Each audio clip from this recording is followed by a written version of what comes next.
Hi, I'm Jordan Peele, and I play Melvin Sneedley in Captain Underpants. Melvin Sneedley is a straight A student. He's an overachiever. He is missing a part of his brain that registers a sense of humor. He's not he's never let's put it this way, he's never really laughed in his life, and you can tell that by how he acts. He is obsessed with extra credit. So I think in his heart and soul, Melvin is somebody who wants to please. He is somebody who wants to do right by his teacher. Much like Melvin, I'm not that funny. I'm less funny than a lot of people give me credit for. I've pulled the wool over a lot of people's eyes. I like to please. I like to do well. I mean, I. It's easier for me to say this about myself than it is about Melvin, but I'm a nerd.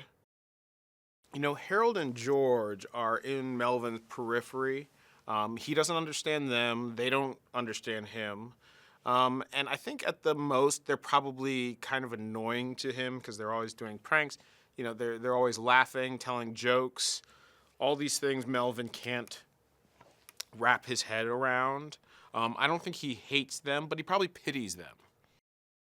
Edith is, I think Krupp's obvious match. She is clearly into him. He's oblivious to that. So Harold and George end up really helping Edith and Krupp find each other. It's really one of the sweetest parts of the entire film. Melvin is single-minded. He wants extra credit. So when Professor Poopy Pants offers special credit, he becomes sort of the de facto sidekick. This movie is huge. It is action-packed. It's beautiful. It's one of these movies where if you are a fan of the books and comics, then this is going to be an amazing thing because basically all the art from the books is honored, but it feels real. It feels like you're actually in the world. Everything has texture, and it's such a cool transition to go from the simple art, which is very much based on the idea of like what we would do, what we doodle, and what a young person might write, draw in a notebook, and it's taken that and it's fleshed it out to make this entire real world realized. So I would think it's a dream come true for a fan of the book. It does feel like Harold and George made the movie because it feels like they have ultimate storytelling power in this. If they want to stop the story and go on a whole tangent and take you somewhere else, they'll do it. If they want to show you parts of the story in their own personal art, they'll do it. If they want to completely change the genres of how we're telling the story, they can do it. So it really does feel like it honors this idea that George and Harold are creating this world of this comic, and we get to put their whole perspective on the big screen.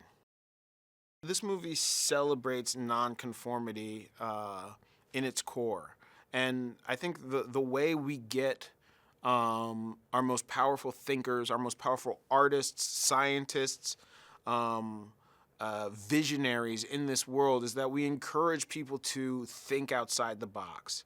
Harold and George are outside the box thinkers. They're trying to push the boundaries, and anybody who dedicates their life to laughter, I think, is also dedicating their life to pushing outside the box and not conforming to what everybody tells you you're supposed to be. I love doing an animated movie because the amount of work that people do to realize the characters in the world, it's so meticulous, it's so thorough that you know you're in good hands, and you know you're part of something special that people are putting their blood, sweat, and tears into. One of the beauties of this particular project is the cast is so funny, and everybody's funny in the way they read lines, but also we have a lot of great improvisers.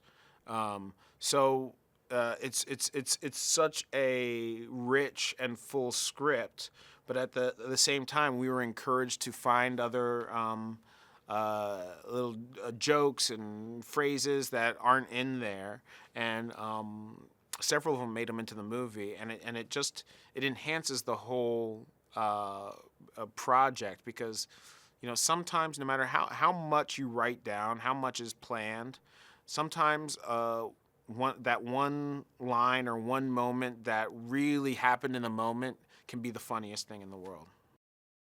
Kevin Hart is in this movie, and he is, probably the funniest man alive today. So I think this was a very natural character for him. His character in this, of course, has this sort of optimism and this energy. Thomas Middleditch, also extremely funny guy, amazing improviser.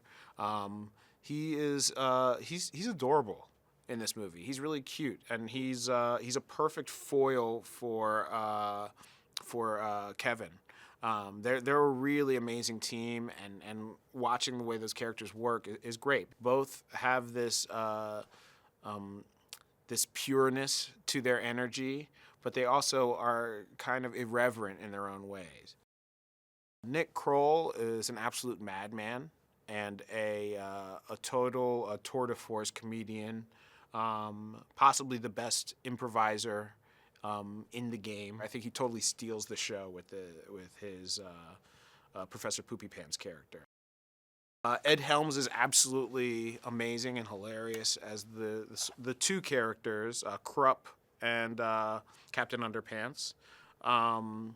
It's you can just see the same voice but different character, and he's so fun. He's the heart and soul of this movie.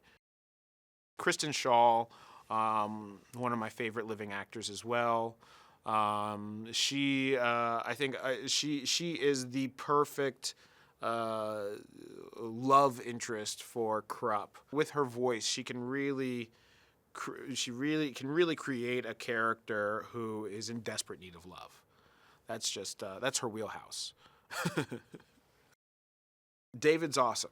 He is somebody who really understands the value of where the script meets those fun moments that you find in the studio.